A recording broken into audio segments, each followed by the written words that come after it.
Right. And what this shows, guys, is his body is very good at metabolizing glucose. Your hemoglobin A1c. Now, what's your past history with your hemoglobin A1c? It's around a 4.8 now. Has it always been around there? And what has it looked like in the past? This is pretty good. But before I get into it, I want to have the audience know your history. Sure.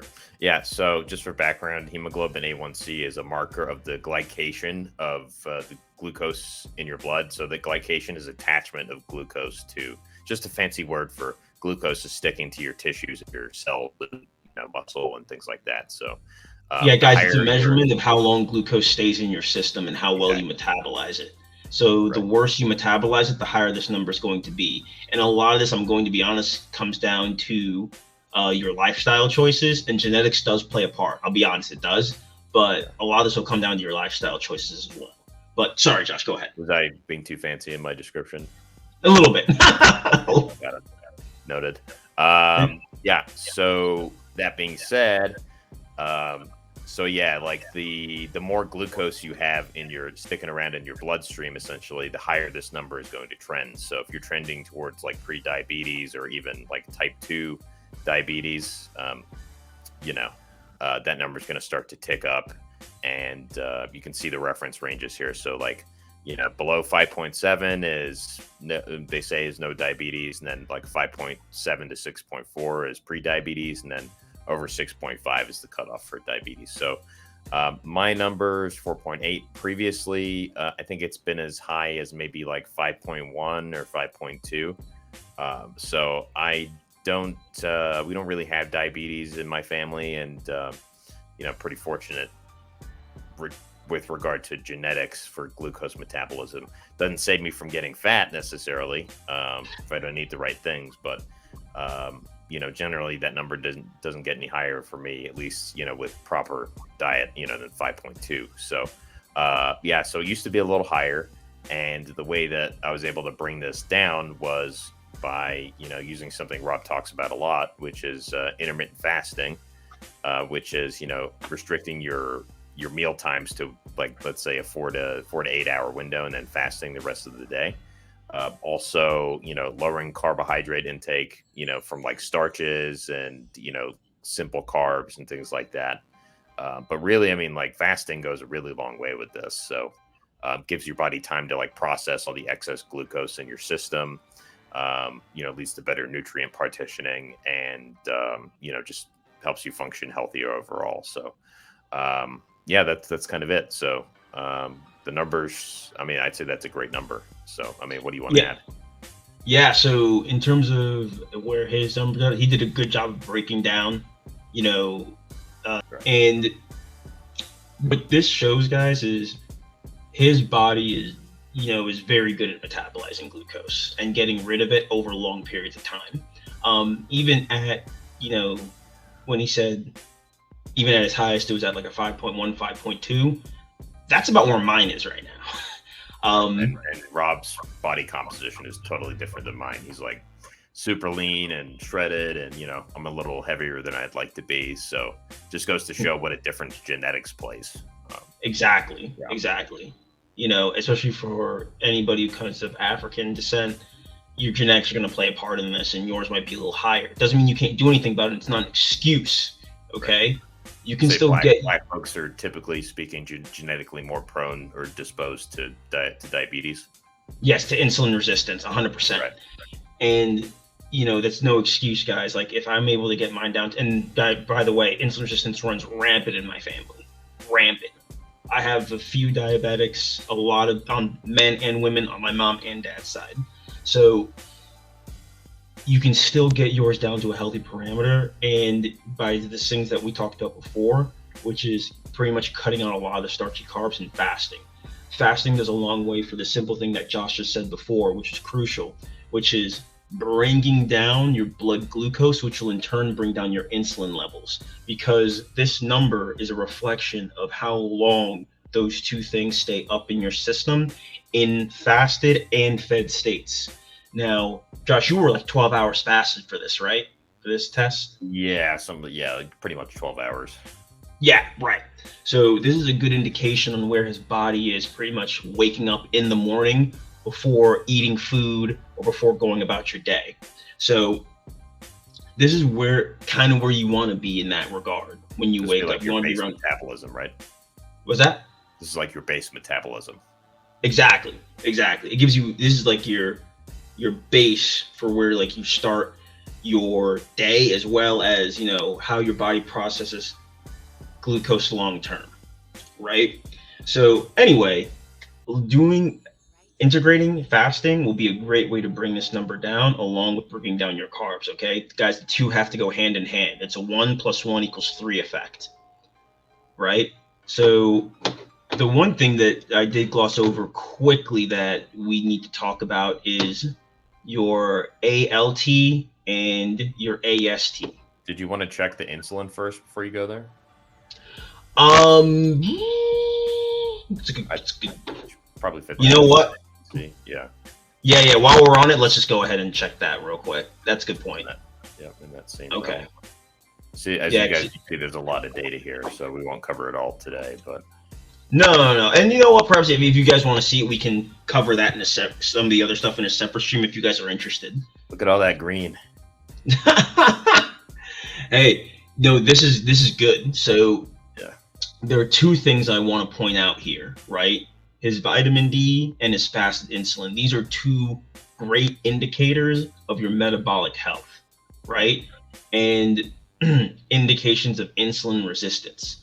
So your vitamin D is one of the best parameters in knowing if your body is in a state of insulin resistance or not. Usually this number will be lower if so, because your body will have a much harder time processing vitamin D from the body if you are insulin resistant, because you're in a state of metabolic dysfunction. And your insulin, now his insulin is like 4.5, which is pretty good. Pretty good. Like I said before, and I've covered this in previous streams, if your insulin fasted is above 8 IUs, no bueno. That means you're probably in the pretty state of insulin resistance. Because think about it, you're waking up 12 hours fasted, and your insulin, because 8 is the cutoff range, and your insulin is above the reference range when you're 12 hours fasted. That's where I used to be at. I used to be at like between a 7 and an 8.5, waking up 12 hours fasted. Yeah, that means a lot of hard work to get that under control. Yeah. Losing 80 pounds and fucking not eating like shit. Right. So, but once again, like, to put down those what was it, Snickers bars? Oh, it was Hershey bars, Cinnamon Toast Crunch, Subway, multiple times a week, and I could go on the list. Essentially not food. Yeah, essentially processed shit.